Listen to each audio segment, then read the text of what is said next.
we'll start with this. Are we across the finish line? Are we on the 1 yard line? The Bill Belichick to UNC deal. Can we talk about it as if he's the future of UNC?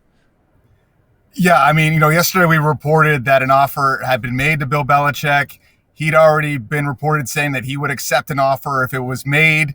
We got a report this morning that there's an expectation of an emergency meeting to be called with the Board of Trustees. So you look at that Inside Carolina report, finalizing a deal. I mean, it's all semantics at this point. To finalize the deal, the board has to meet. The board has to approve the contract. Now, I've been checking in with my sources. That meeting has not yet been called, but the expectation here, I think, with everybody around Chapel Hill is that this is happening. All right, then my next question is how? How the heck did we get here?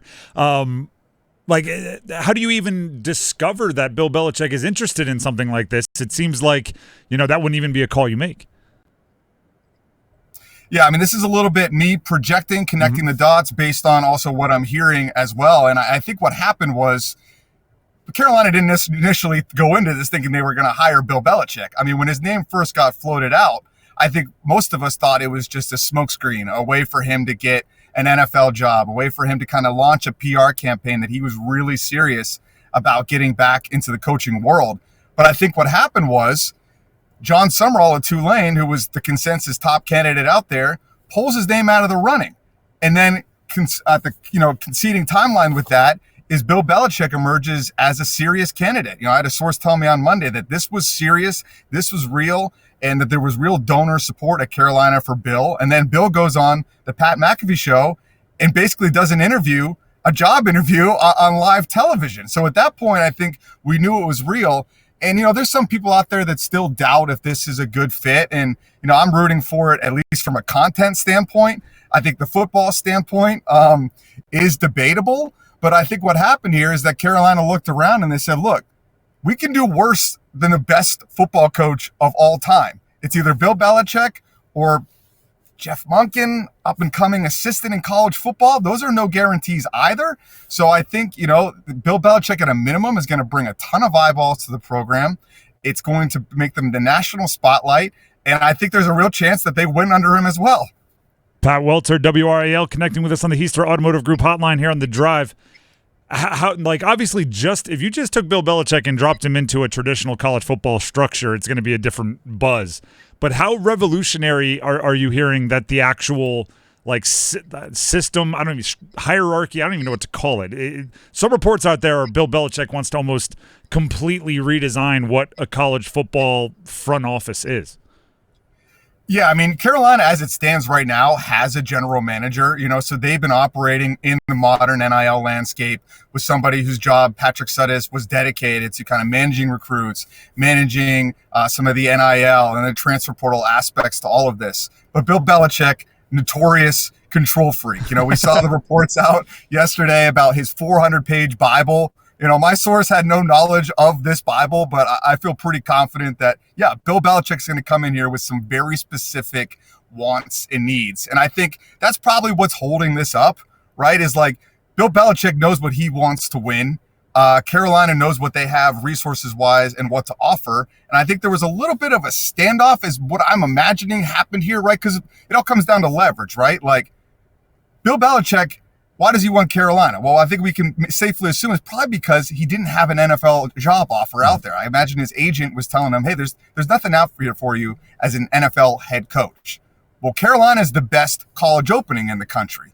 So who has the leverage in this standpoint? So I think that's what's going on in some of the negotiations where Belichick's saying what he wants, Carolina's saying this is what we can give, and a little bit of standoff. But as it appears, we're reaching the finish line finally. What does it say about UNC's commitment to football that, even if they don't meet every demand in the reported 400-page organizational Bible, what does it mean if kind of they're able to get close, right, to just their commitment to maybe not being a basketball school, as everybody wants to call them, and making a football commitment?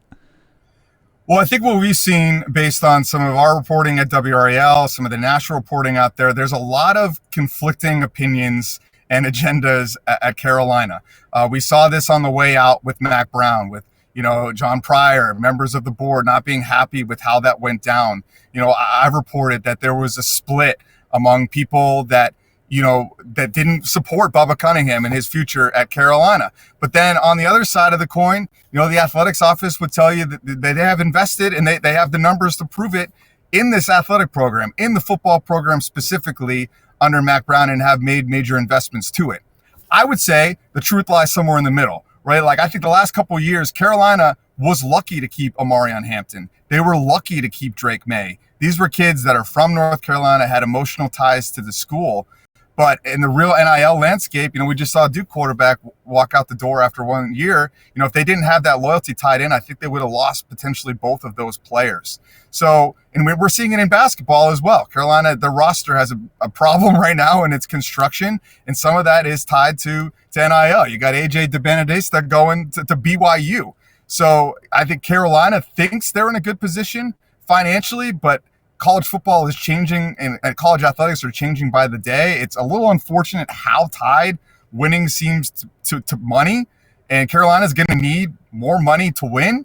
But then you look at Bill Belichick, who's historically won with lesser talent, one of the greatest game plan in-game coaches of all time, that I think regardless of where they're at resources-wise, his on-field football product should be, at least they're not going to get out-coached by BC. Let's just put it that way on the road. Pat Welter, WRAL Sports reporter. Pat, before we let you go, and thank you, and I guarantee you today is a wild day for you, just like it is for us, so thank you for taking the time.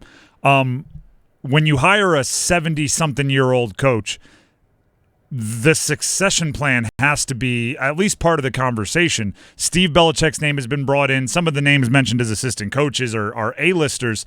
Have you heard anything about, now that we're kind of assuming Bill Belichick's going to be the guy, who might be coming with him? I've had a source emphatically tell me that nothing has been promised as far as like coach in waiting to Stephen Belichick. Now, we're going to see, right? Like, this contract's going to be available for us publicly because UNC is a public institution. So we're going to see if there's language in there that says that. It's hard, if they did put that in there, that wouldn't necessarily be the greatest PR move, right? So maybe it's more of a handshake thing if it even exists. But like I said, I've been emphatically told that wasn't true, at least in the part of the process that my source was tied into. So we'll see. I think one of the downfalls with Belichick in New England was actually his staff, right? Like, at the end, this is a guy that was notorious for building a coaching tree, was known as a great GM, but in the end, he was making puzzling roster decisions, puzzling staff decisions. There was the whole offensive coordinator conundrum with Matt Patricia. It just didn't make a lot of sense from the outside. So that's kind of where some of that age comes through, where it seemed like, Belichick was bringing in his buddies and not necessarily the best minds in football. So that's certainly something I'm looking for here. How much power are they giving Bill Belichick with the staff? And has he learned from his year away what he really does need to do to win?